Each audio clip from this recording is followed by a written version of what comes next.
nytimes.com/99cents.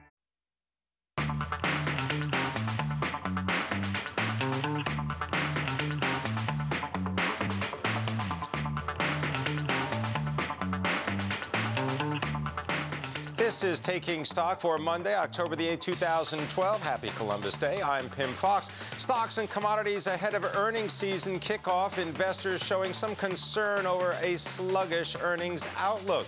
Also, a U.S. House intelligence report finds the plans of China's two largest phone equipment makers, Huawei Technologies and ZTE, to expand in the U.S.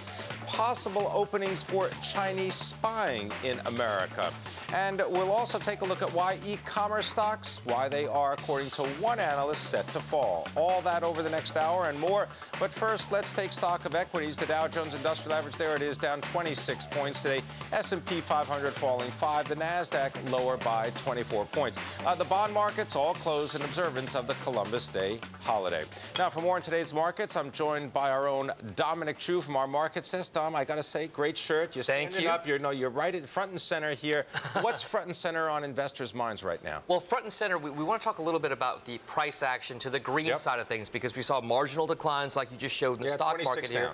26 down for the Dow, a couple points for the S&P. But here are some interesting green names for us to talk about here, especially with regard to perhaps action on the analyst front or perhaps even an activist investor here. First off, number one, we're going to talk about Netflix here, getting an upgrade.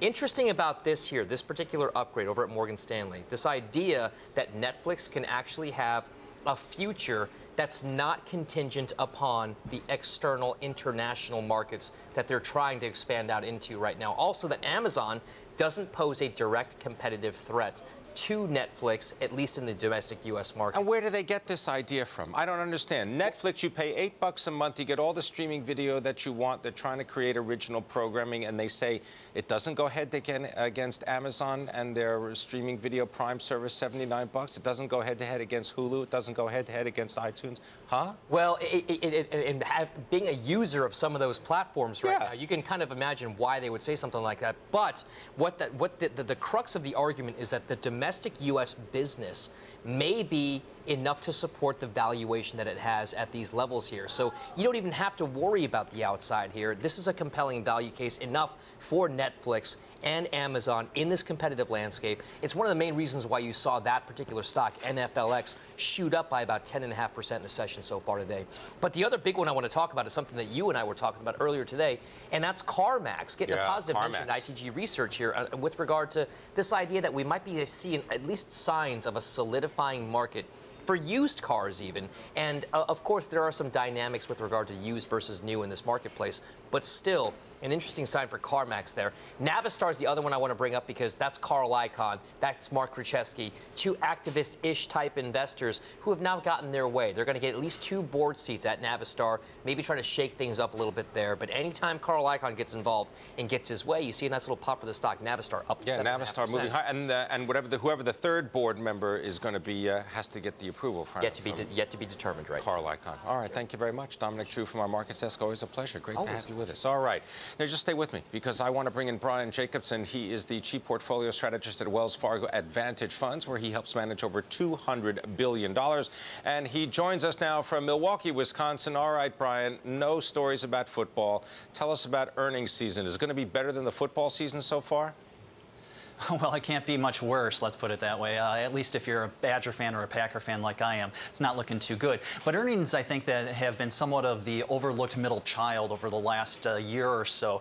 So many people have been focused on political events in Europe and now the United States, and also central bank action. But yet, earnings are utterly important.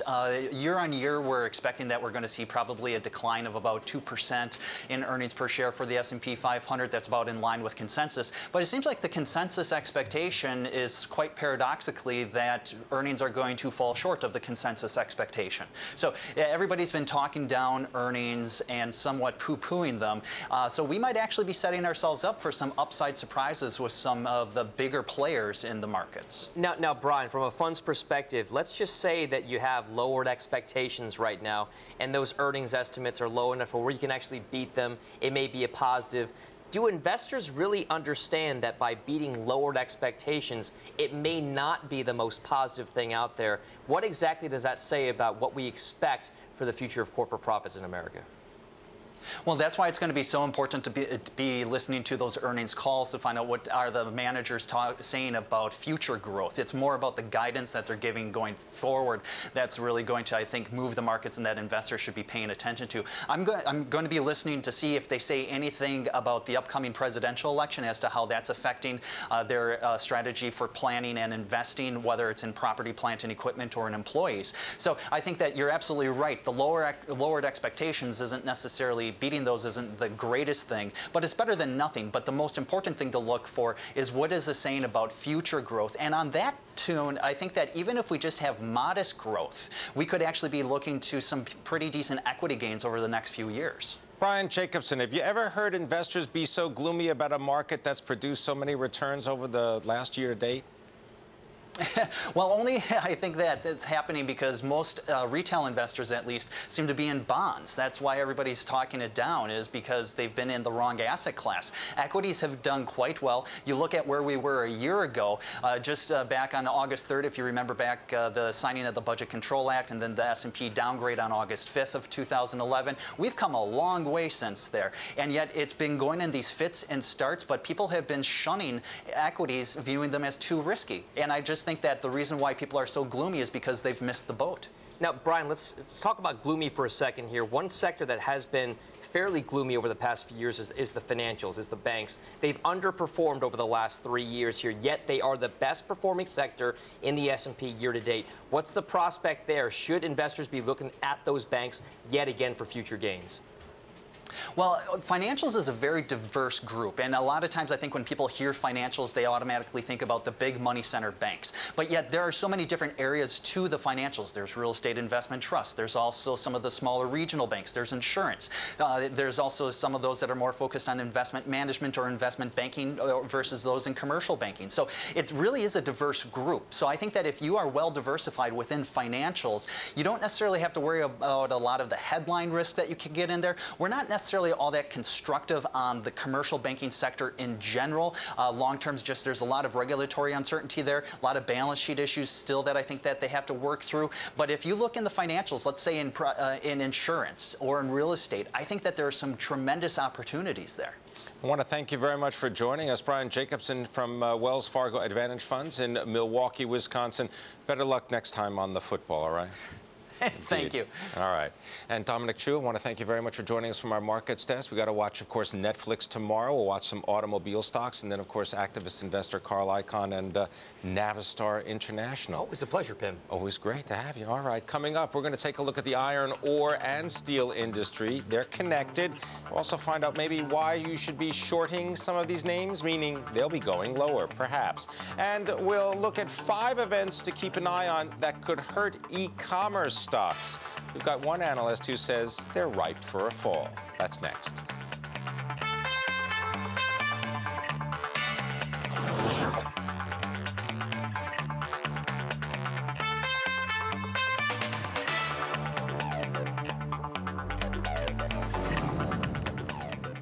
Bloomberg Television is brought to you by the Principal Financial Group. It's time to see your financial future. It's time to dream again with the Principal. Everyone has a dream, but sometimes your future can be a bit hard to see. That's why the Principal created the Dream Catcher, a new online tool to help imagine the life you want someday in pictures. You can organize, prioritize, and plan. Then, with more than 130 years' experience, we can manage your investments to help make your dream reality. Visit dreamagain.com or ask your advisor. It's time to dream again with the Principal. In the name of the general welfare, all industrial entities shall be transferred to the federal government. Where are they? Anyone who could make a difference. I'm sitting next to him. We're so close to having something they won't be able to fight. The government takes what they want, taxes what they leave behind. If you feel you have the right to use force against me, bring guns. I won't be a slave. Atlas Shrugged, rated PG-13. In theaters everywhere Friday.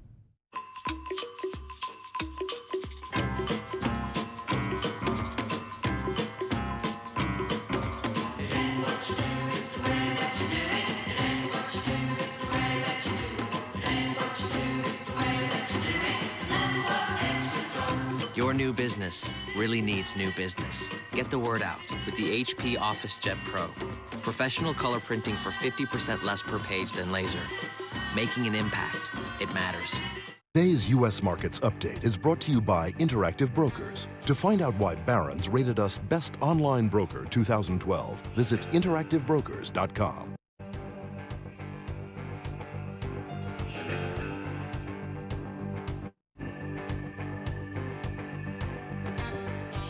Today's U.S. Markets Update was brought to you by Interactive Brokers. To find out why Barron's rated us Best Online Broker 2012, visit interactivebrokers.com. This is Taking Stock on Bloomberg. I'm Pimm Fox. The price of iron ore, it's down 20% this year, but a new report says that China's dependence on the steel ingredient is poised to rise almost 80% of consumption by 2015. But my next guest says that, well, maybe shorting these opportunities in the steel sector might be a way to profits. Axiom Capital Management analyst Gordon Johnson joins me now with the details. All right, Gordon, tell me what's going on. We look at iron ore because you got to use the iron ore in order to make the steel. And, of course, then you got to use the met coal to make the steel. This is like an integrated industry. Right. But you think that the steel-making business, not a good business to be in. Why? Right. Not just the steel-making business, Pimm, but also the iron ore business. And what we've seen in iron ore is we've seen a substantial increase in supply or capacity that's ramping. And the reason is because in 2009, China implemented a stimulus, 4 billion won stimulus targeted specifically at construction. And what that did is it massively increased the demand for steel and thus iron ore. And you saw iron ore prices go to levels we haven't seen in quite some time. The problem is now you've seen extensive money pulled out of China. Just in August alone, central banks and commercial banks saw a net outflow of 17 billion won versus 4 billion won outflow the month before August. So people are pulling their money out of China. The government doesn't have money to stimulate. So now you see that demand for construction and China's ability to stimulate coming down. And that's why we think iron ore prices are slated to go significantly lower. Okay, I got the thesis, but I'm going to just challenge it. The China doesn't have any money to stimulate the economy? I thought they got billions in U.S. treasuries. Right. But if you look at the stimulus that China has done recently, the stimulus that they have done was basically the stimulus they announced was part of the 12th five-year plan announced a long time ago. I think investors have this wrong. This wasn't new stimulus. And if you talk to people in China, we were in China about 2 months ago. We've been talking to people every week. And if you talk to the people on the ground in China, what they tell you is the government doesn't want to further stimulate. And exacerbating that dynamic, if you look at what the government's saying, they're saying very specifically, we do not want to stimulate construction spending. Right. And construction spending is 60% of steel consumption in China. They just announced a rail, subway, and road stimulus. That's only 4% of steel consumption. So I think investors see the announcements, the headlines, and they react. But if you look at the fundamentals, they're worsening. All right, so you've got this big supply of iron ore that came on in the market because the Chinese government was pushing construction projects all over the country. Now that's pulling back. People are pulling their money out. And you say that all this iron ore that's been flowing out of the ground and going into bathrooms and living rooms and all those apartments, what's all going to happen to that iron ore then? Well, the key is what happened, if you look historically, there was an oligopoly in the iron ore market. It was Rio Tinto, Vale, and BHP. And whenever prices came down, that oligopoly could come together and reduce prices or reduce production altogether, and that would affect prices. Now you have all these new players that have entered the market because prices shot up. And all those new players, the supply is coming online right as demand in China, which is 60% of the seaborne market demand, is coming down. And when you start to build an iron ore mine, you can't stop because effectively when you build a mine, if you're not in China, 80 to 90% of what you produce gets shipped out of the country. This is a long cycle process. Exactly. So it's your quintessential supply-demand dynamic. I think people have it wrong. I think supply is growing significantly ahead of demand. And we think prices are going to go to the marginal cost of production in China, which is $80. And if that happens, there's big problems. $80 a ton. $80 a ton. That's like, it's what, at 110 now? Well, the thing is, Pimm, before we initiated, the assumption on the street was prices could not go below 120. If you look back at reports 3 months ago, well, prices went to 86. Now, they shot back up to 110 because you had stimulus announced. But we think they're headed back to 80. And if that happens, you're going to have massive problems for the entire iron ore complex. Well, you had the introduction today of BHP talking, a BHP bulletin talking about trying to redeploy their assets and the possibility of job redundancies in order to deal with this. So So what's the best way for an investor to make money if they buy your thesis? I think the best way to make money is you want to be short Rio Tinto, you want to be short the big iron ore guys and short some of the small ones as well as the steel manufacturers who have captive iron ore production capacity in the U.S., like U.S. Steel and ArcelorMittal.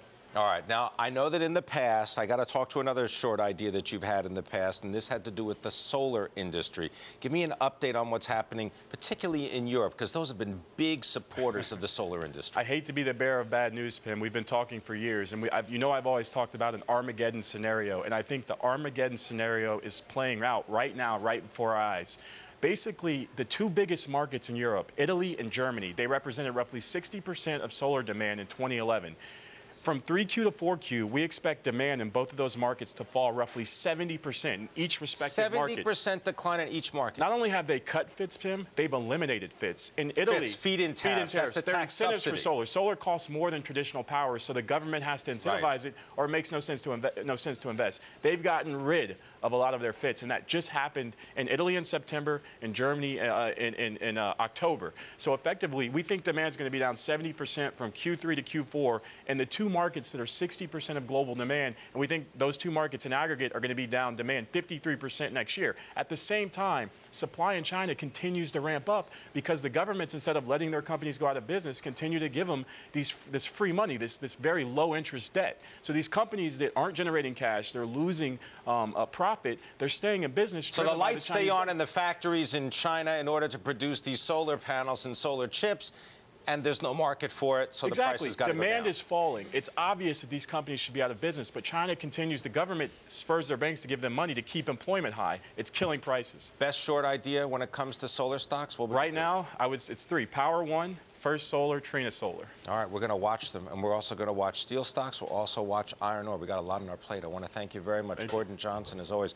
Axiom Capital, very insightful, provocative. Thanks.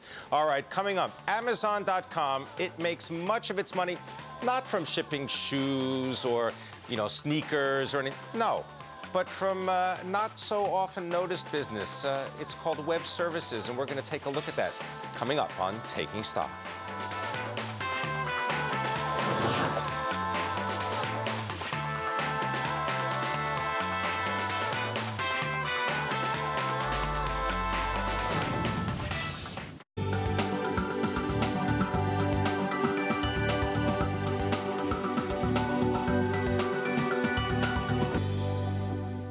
Hello everybody, I'm David. In almost one of every two mobile PCs around you is a microchip that came from the hometown of pandas, Chengdu, China. This fast-moving city has enabled Intel Chengdu to develop at great speed, far surpassing our expectations. I recommend this high-speed processing city to you. I am Intel. I'm in Chengdu. Can do. Chengdu.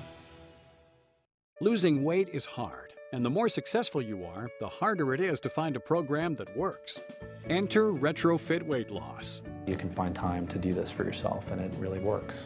I've lost 38 pounds. 30.2 pounds as of this morning. I lost 25 pounds. Designed by top researchers, featured in leading business journals, and proven in the real world. Retrofit is the way weight loss should be. Our weight loss program comes with a wireless activity tracker, Wi-Fi scale, and an online dashboard. Your own registered dietitian, exercise physiologist, and behavior coach who meet with you via 12 Skype video sessions. Once you sign up, we promise you will meet your program goal or get a second year of services for free.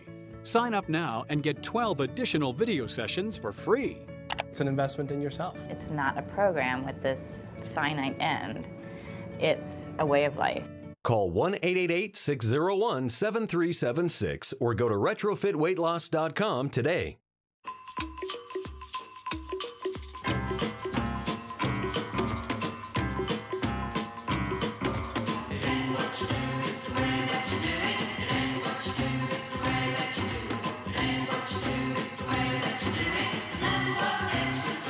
Your new business really needs new business. Get the word out with the HP OfficeJet Pro. Professional color printing for 50% less per page than laser. Making an impact. It matters. I need new struts for my 2000 Toyota. Let me see struts by AC Delco, Monroe, and any under $50. We might be able to get some struts from the warehouse. Why watch the counterman tap on his computer and hope he chooses the right part? Go to rockauto.com. Auto and body parts from hundreds of manufacturers. Choose the brands, prices, and features you want. Auto parts at the lowest price. Conveniently delivered to your home or business. Log on to rockauto.com. All the parts your car will ever need. All right, when investing in e-commerce companies, my next guest says there are 5 things to watch out for that could hurt or help your stocks, obviously. Abe Garver, he is the principal investment at the investment banking firm Focus. They're based in Washington, D.C. He helps companies and their founders and investors estimate the value of privately held internet retailers and e-commerce giants in order to, well, sell them on to those that might want them. Exactly. Abe, good to have you with us here on Bloomberg. Thanks very much. Just explain a little bit more about where you sit in this food chain of e-commerce companies and then potential large acquirers like an Amazon.com. Okay, absolutely. And thank you again for having me here, Pimm. So my job is an M&A investment banker, and my sector focus is e-commerce. My job is essentially to attract and be retained by excellent companies that I can in turn help either sell themselves or raise growth capital. And we take them out to 2 groups, both strategics, and we also take them out to private equity groups. So as an example, to let you know kind of how close I am to the action, as we bring a company in and I'm going to take it to Amazon, I can typically get a call back in about 4 hours with a decision. Walmart.com has the time down to 3.5 hours. So I'm really so you're presenting to them possible acquisition targets. Absolutely. All right, and now let's talk about e-commerce and, as you said, the 5 things that you've got to pay attention to. And the reason we've got Amazon.com kind of as an example is you maintain there are 2 basic businesses here at Amazon.com. They've got a web services business. You're exactly right. Which many people may not know about, but then they've got the regular retail business, whether you buy, you know, shoes or clothing or vitamins or anything. Whatever you have, sure. So let's talk about the 5 things that are concerning me at this point. First is valuation. We, as a result of an M&A transaction, built an index of 15 companies. 1 year ago today, the stocks are now up 62.5% on average. So I feel, number 1, valuations are frothy. Number 2 and 3 are both tax reasons, and 4 and 5 are going to be more financial in nature. 2 and 3 on tax, and this applies to all stocks right now. We're coming up with the expiration of the Bush tax cuts. If I have a long-term gain of 62.5% over a year, I can essentially exit that position. For federal income tax purposes, it's 15% is what I'll pay. Right, because you got the long-term capital gain. You got it. All right. So the concern is there's going to be a lot of selling right now due to the gains we've had to get 15%, because it may go up to 25%. Whatever tax bracket you happen to be in, absolutely, if the tax cuts all expire. Right. So that's my first tax point. Tax point 2, as it relates specifically to internet companies, e-commerce companies. We've had for a year and a half too, and you see in the news, Amazon is now collecting sales tax on every transaction. Right, sales tax on whether it's in Texas or in California, whatever state that you buy things. Right, so there are 3 problems with that. If we're a top 500 internet retailer, everybody but Amazon, the issue is all of a sudden we're going to have this collection cost, which for big companies is 1.5%, to small ones up to 13.5%. Our revenues, based on a couple studies and actual experience in certain states, revenues can drop between 10 and 13%. And then third, high ticket orders, average order prices will be those companies that do that, like a Blue Nile, as an example, that's selling jewelry, diamonds, earrings. Those companies tend to, because of this tax arbitrage, they may go down the most. All right, so you've got this issue. You got taxes, right? You got sales taxes being charged at the local level, plus the expiration of the tax holiday, absolutely, and then the frothy, as you described them, frothy valuations. What are the other last 2? So the other 2 are fascinating to me because, and this is where I can really provide some insight and expertise to the audience.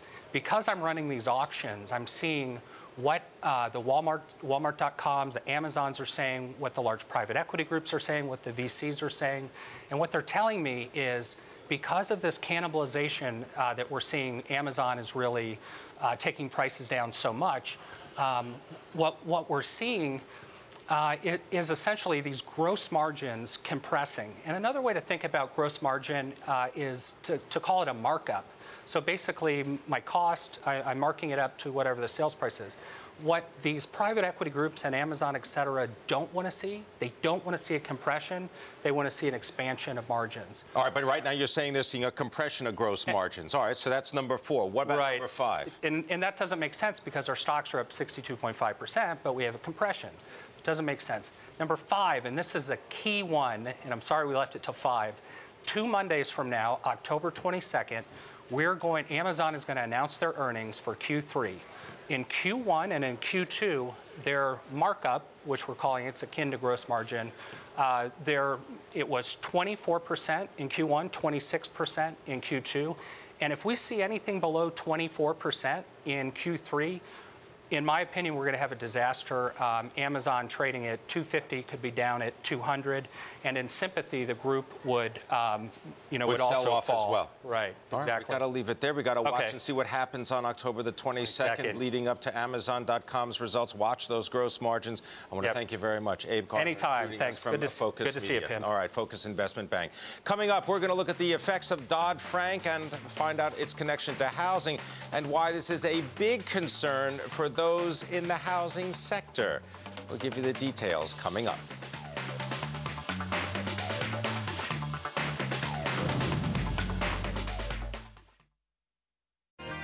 Bloomberg Enterprise, your exclusive look at the leadership and strategy behind America's most intriguing and growing businesses.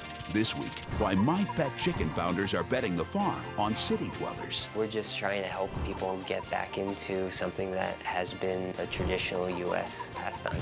Bloomberg Enterprise, Tuesday at 9:30 Eastern and Pacific, and on the free Bloomberg TV Plus iPad app. Brought to you by Brother Printers.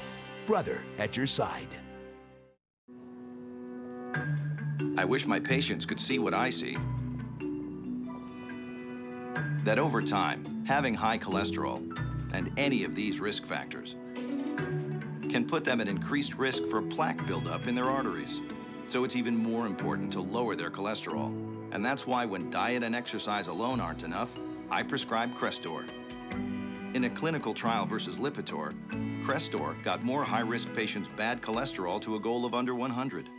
Crestor is not right for everyone, like people with liver disease or women who are nursing, pregnant, or may become pregnant. Tell your doctor about other medicines you're taking. Call your doctor right away if you have muscle pain or weakness, feel unusually tired, have loss of appetite, upper belly pain, dark urine, or yellowing of skin or eyes. These could be signs of rare but serious side effects. Is your cholesterol at goal? Talk to your doctor about Crestor. If you can't afford your medication, AstraZeneca may be able to help.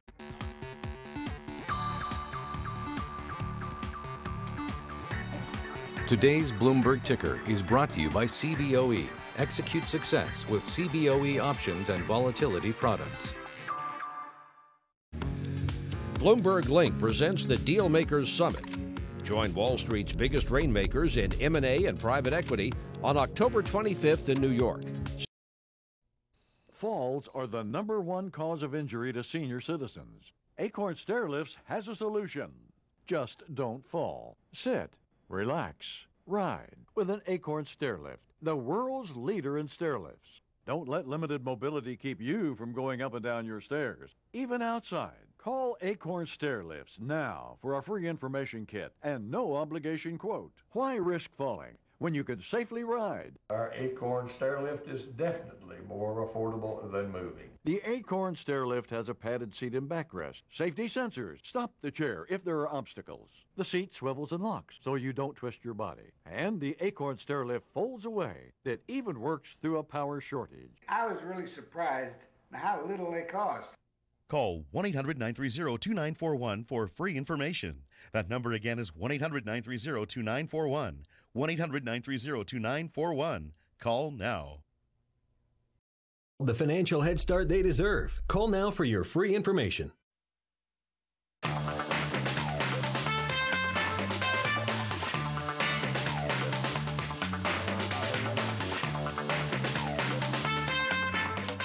This is Taking Stock on Bloomberg. I'm Pimm Fox. Let's take stock of today's market action. The Dow Jones Industrial Average, there it is, down a little bit more than 26 points, a decline of 0.2%. S&P 500, 1455 on the close, down 5. The Nasdaq falling more than 23. That's a loss of 0.75%.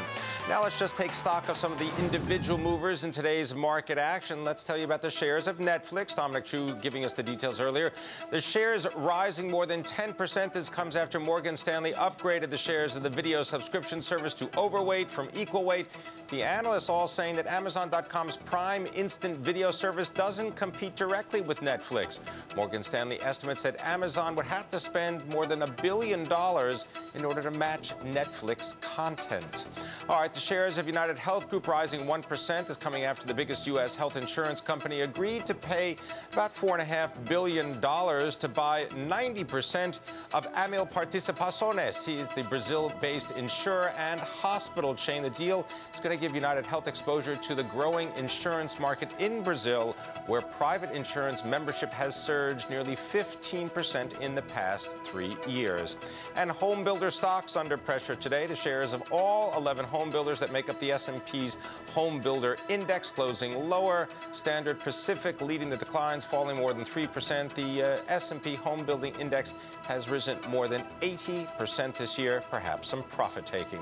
Now let's move from home builders to mortgage regulation. There it is. That's smooth. 2 years after passing, lawmakers are working to finalize and define the details of Dodd-Frank reform legislation. Now, one of the provisions that is being scrutinized, new standards that define what a qualified mortgage is, or in other words, the mortgage that homeowners are expected to repay. The definition will determine how large a role the federal government will play in the housing market, perhaps even bigger than it is now. Neela Richardson is a senior economic analyst at Bloomberg Government, and she joins us now from our Washington bureau. Neela, good to have you with us. So tell us about Dodd-Frank and the housing industry. Let's start with this idea of qualified mortgages. What exactly does that mean? Qualified mortgages are called out from Dodd-Frank to really set standards in the housing market over what can be originated. Pimm, let's look back a bit before we go into this definition. During the housing boom and bust, a lot of products that borrowers and homeowners really couldn't afford were lent out. Subprime mortgages, mortgages with exotic terms. And so this is an attempt on the part of the regulation to bring mortgages up to code, up to standard, so everyone has a clear definition of what a qualified mortgage is and what the terms that define that mortgage. Now the question is, can we get this clear definition, or will the housing market just have more uncertainty about what is in this definition and what is left outside of the definition? So the idea is to remove a lot of the potential surprises from the mortgage industry. Absolutely, absolutely. But this rule is regulating for a market that really no longer exists. Credit standards have risen so much since the explosion of the housing market that very little outside of government-funded mortgages are being originated. And the fear on behalf of the industry is that imposing standards in which borrowers can go back on lenders and blame them if they fall into default because of a mortgage, that uncertainty will really crush whatever nascent recovery that the housing market is currently experiencing. Tell us about safe harbor and how that plays a role in the housing debate. Well, you know, what's peculiar about the qualified mortgage rulemaking is that community groups and the industry has joined together to make sure that the credit box is not too tightly defined so that middle-income borrowers that don't have a large down payment can still get a loan. But one area in which these groups are divided is safe harbor.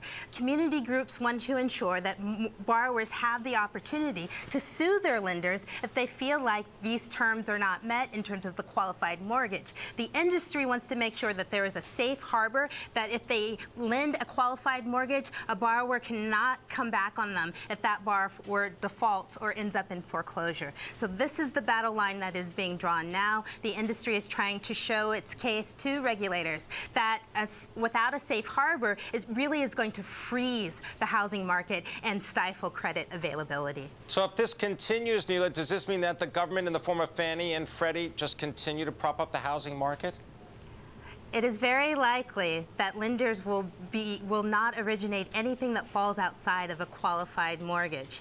And so that means that people who don't have a high down payment, perhaps as high as 20%, homeowners or borrowers who don't have the highest credit scores will have to go to a government mortgage, like an FHA mortgage or a mortgage funded by Freddie Mac and Fannie Mae.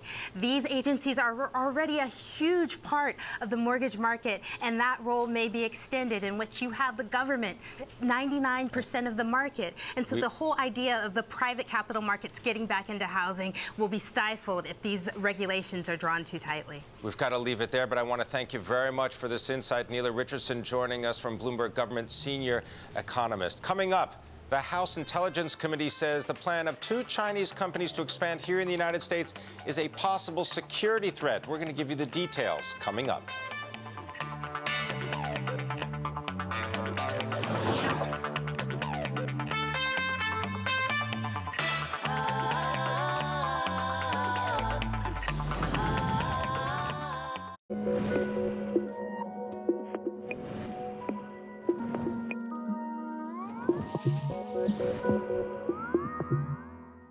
Hello everybody, I'm David. In almost 1 of every 2 mobile PCs around you is a microchip that came from the hometown of pandas, Chengdu, China.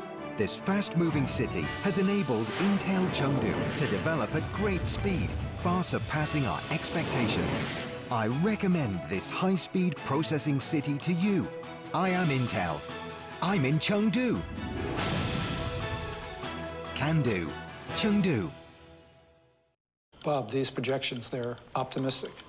Productivity up, costs down, time to market reduced. Those are good things. Upstairs, they will see fantasy. Not fantasy, logistics. UPS came in, analyzed the supply chain, inventory systems. UPS? UPS. Not fantasy. Who would have thought? I did. We did, Bob. We did. Got it.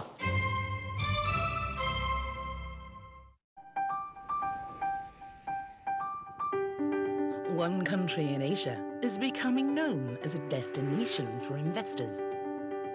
Indonesia, a member of the G20 with a GDP of $1 trillion US, backed by sound macroeconomic policy.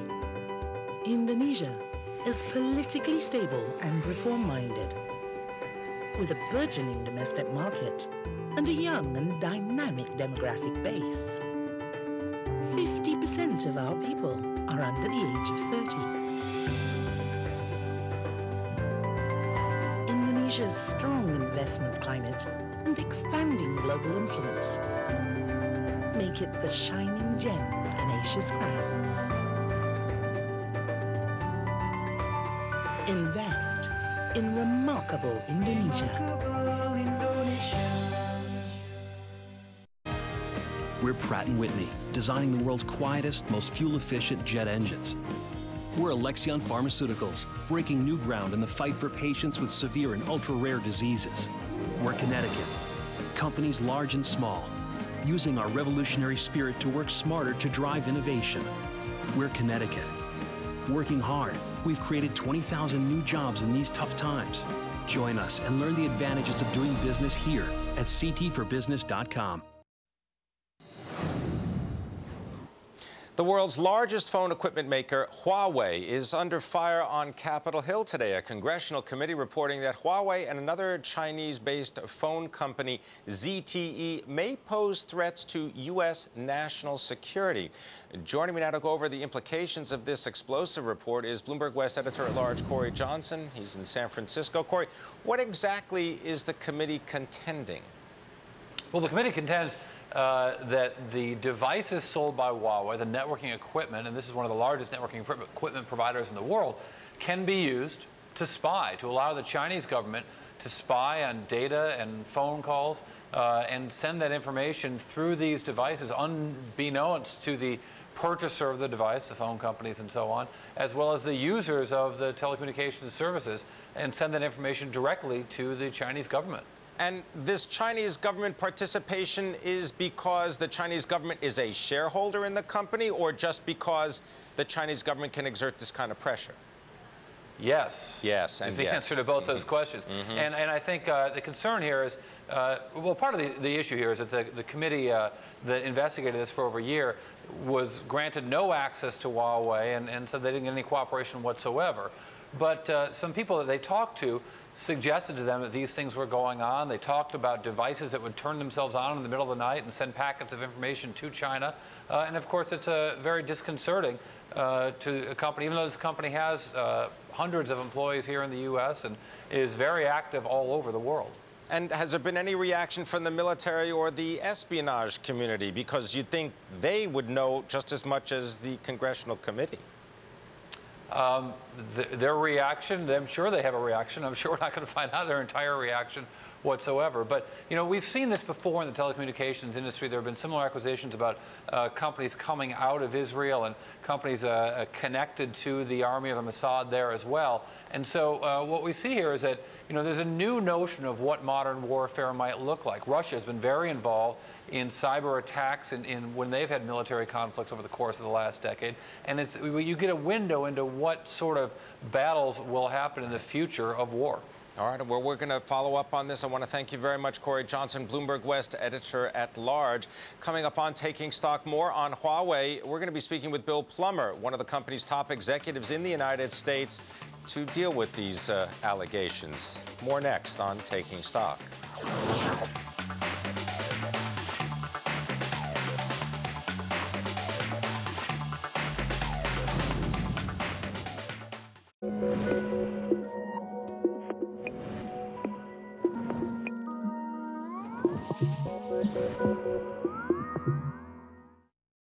Give me an 8.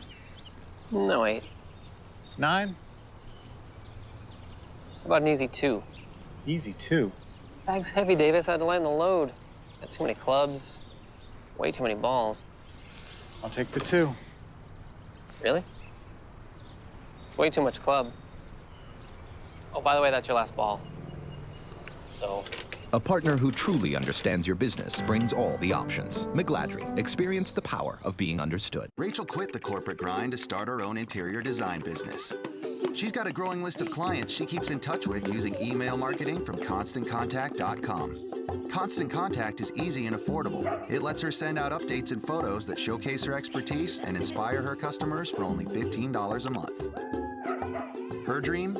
To be the area's hottest interior design office. Right now, she just dreams of an office. Get a free trial at ConstantContact.com.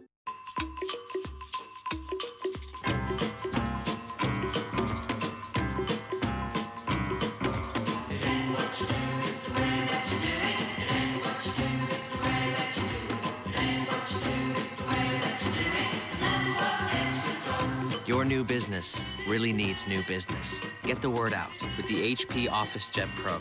Professional color printing for 50% less per page than laser. Making an impact. It matters. I had the best summer ever. We went to the desert and Daddy did a million trips. Maybe even a billion. It was awesome. Then we went to the lake. Mommy and Brian taught me how to wakeboard.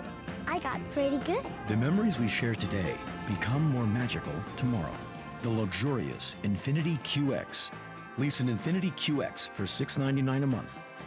Infiniti inspired performance. Interactive Brokers presents today's Forex pricing data board. If cost matters to you, visit interactivebrokers.com/forex and learn about their Forex ECN.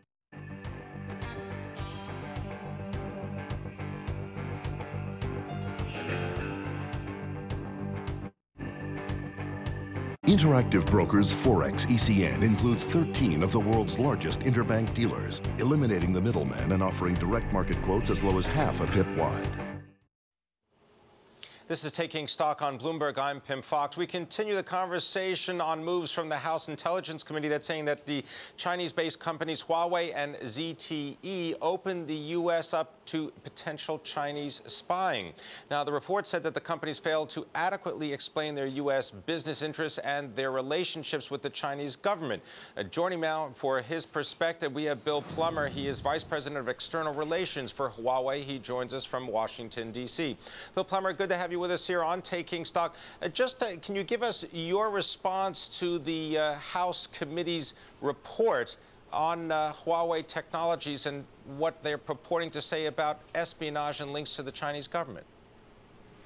Certainly, and thank you for the opportunity. 11 months ago, the committee issued a press release announcing an investigation. And in December, we met with them in Washington. In February, we hosted them in China. In May, we hosted them in Hong Kong with our CEO. In June, we responded to a list of questions. In September, we offered a witness to testify and subsequently responded to yet more questions.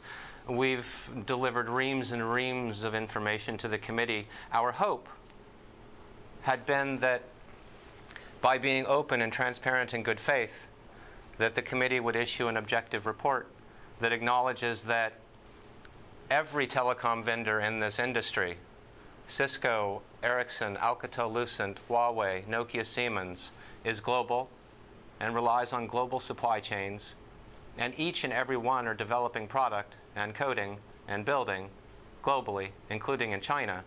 To the extent there are vulnerabilities, and these are things to be concerned about, they're universal, and they require universal solutions. Sadly, that's not the report that the committee issued. Bill Plummer, I'm wondering if you can perhaps assuage any concerns that customers of Huawei would have. Can you offer up some details? Do you share any of the information that is on a Huawei network with the Chinese government? No, of course not. That's silly. Huawei is a $32 billion company doing business in 150 different markets with over 500 telecommunication operator customers, including the nationwide carriers in virtually every OECD country.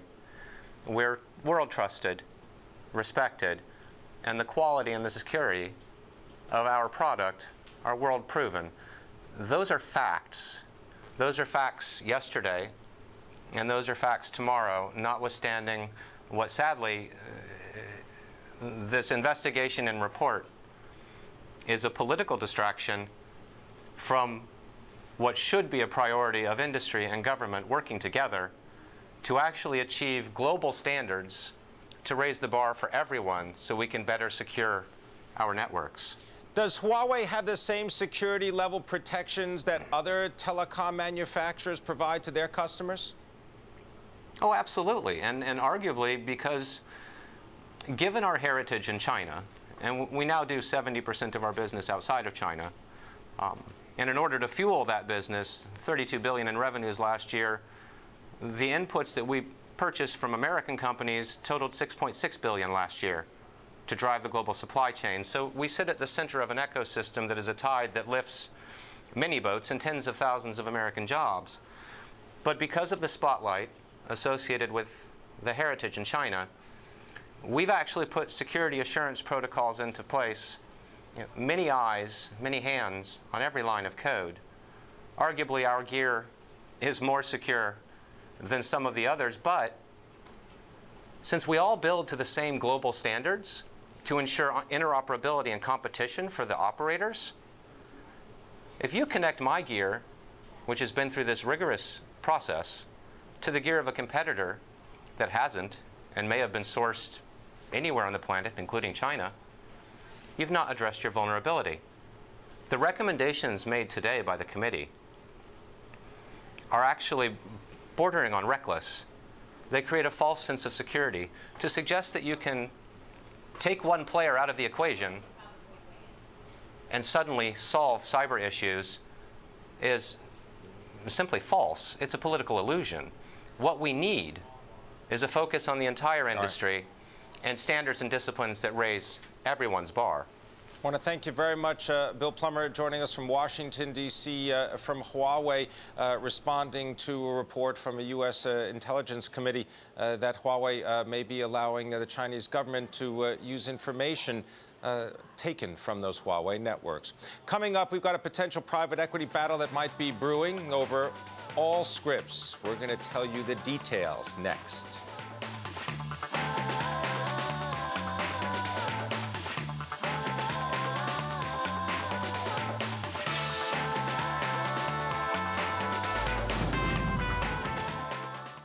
Tonight on Charlie Rose, economist Joseph Stiglitz on his book, The Price of Inequality. We really aren't sure because there's not the kind of transparency that we need. Like one of my criticisms of Dodd-Frank, we kept a lot of for instance, these derivative CDSs opaque, non-transparent. You now can watch Charlie Rose around the globe, weeknights on Bloomberg Television.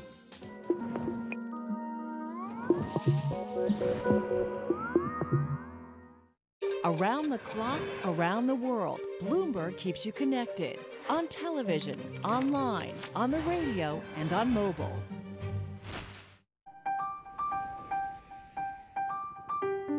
One country in Asia is becoming known as a destination for investors. Indonesia, a member of the G20 with a GDP of $1 trillion, backed by sound macroeconomic policy.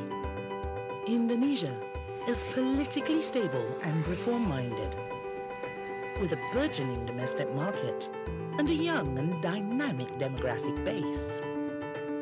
50% of our people are under the age of 30. Indonesia's strong investment climate and expanding global influence make it the shining gem in Asia's crown. Invest in remarkable Indonesia. Mark's story is an inspiring business performance. When he saw GPS technology, he had a vision. For a company to help firefighters put out fires faster. Saving property. And more importantly, lives.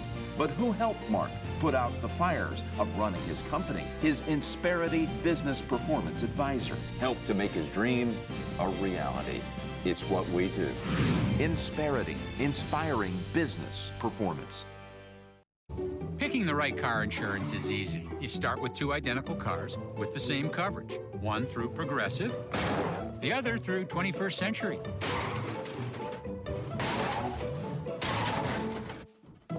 Both cars are covered, so both cars get repaired. But drivers who switch to 21st save an average of $550 a year. Call 888-GET-2121. 21st Century Insurance. Dig it, 21st. You realize that 49 million Americans struggle with hunger? That's 1 out of every 6 Americans. These people are around us every day. They're our friends, they're our coworkers, their kids go to school with our kids. Sometimes we're not even aware that they're struggling. This problem is closer than you think. But so is the solution. Play a role in ending hunger. Visit feedingamerica.org/hunger and find your local food bank. This is Taking Stock on Bloomberg. I'm Pimm Fox. One stock that got a boost today, Allscripts. The electronic health records company considering a leveraged buyout. It received first-round bids from several private equity firms, including Blackstone, Carlyle, and Silver Lake. Joining me now on the potential battle brewing for the company, our own deals reporter, Christina Alessi. Christina, good to have you with us. Thanks. Explain what's going on. Why would private equity firms want Allscripts, this pharmacy benefit management company? Well, there are a couple of reasons they want it, and analysts are saying that a deal can get done at $15 a share, which would put the market cap at about $2.6 billion. That's a 37% premium to where the stock was trading a day before we broke news that the company was for sale around September 27th. So there's a little bit of a hair on this deal, as we were just talking about in break. You know, first off, they've had trouble securing new business. Secondarily, they've also had huge management problems, right? The chairman got fired, right? Yeah, three board members left in protest. So it's a mess. But this is the kind of opportunity that sometimes works for private equity when they can come in and establish their own management team and make a real difference. The thing here is, though, the unpredictable factor is that the company has an activist investor. In fact, those that have activist investor sued the company for its mismanagement a couple of months ago. That's resolved. Right, they withdrew the suit, right? That's resolved, but that's besides the point, because once you have an activist in the stock, there's always a potential that it's going to complicate a deal.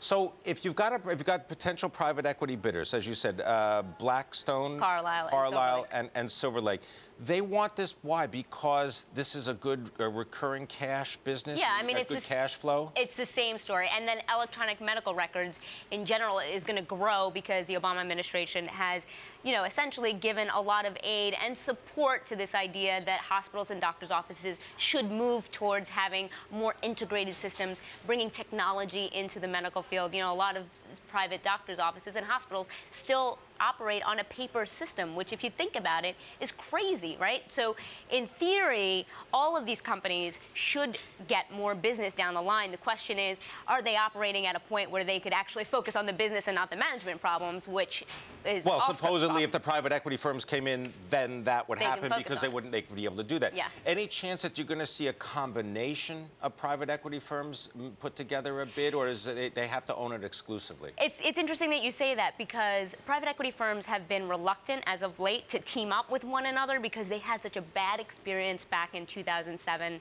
2006 and 7, really teaming up, because the issue becomes every one of these firms has a slightly different timeline and a slightly different agenda when they want to exit an investment. So it's not so much getting in that concerns these firms, it's getting out. So the question is, if you're teaming up with someone else, you have to have your agenda and your exit, sort of horizon exactly at, Gotta aligned, have business basically. alignment, right?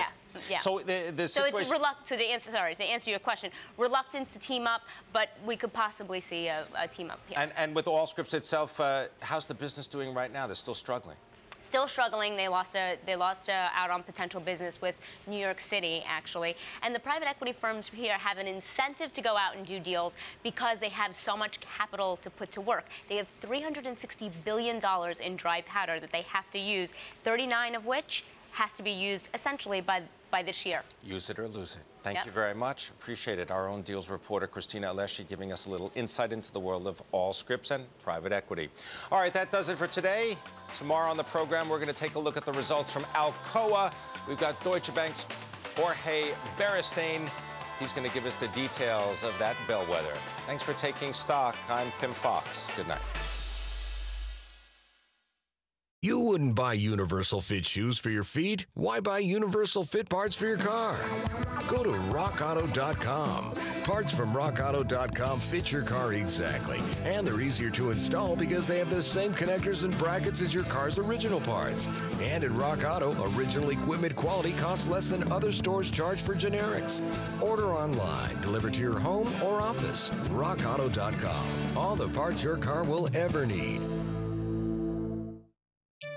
There's a mystical island in the Eastern Caribbean called St. Lucia. Where you'll find 3 sandals, the most romantic resorts on planet Earth. It's the luxury-included vacation that makes you go, wow. A lot. Where exceptional suites are the rule.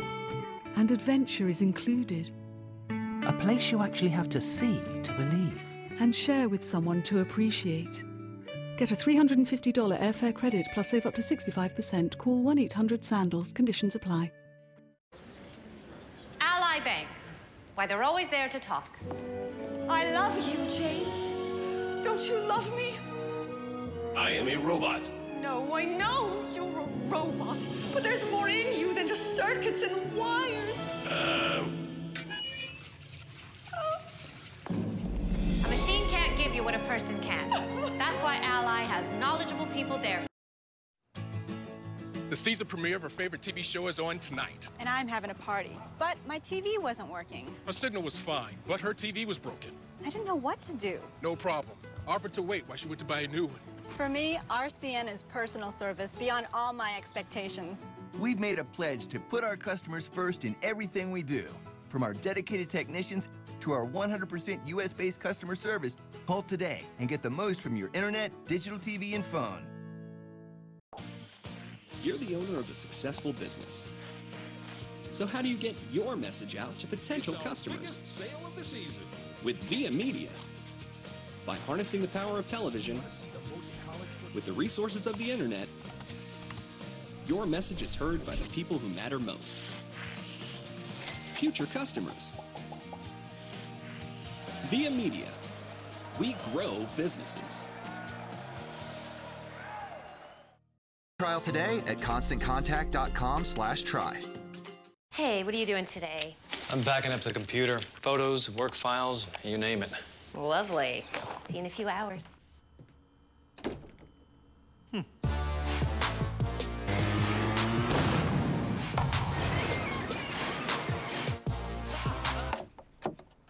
Did you get everything backed up? Took care of it. For just $59 a year, Carbonite backs up your irreplaceable files automatically, so you don't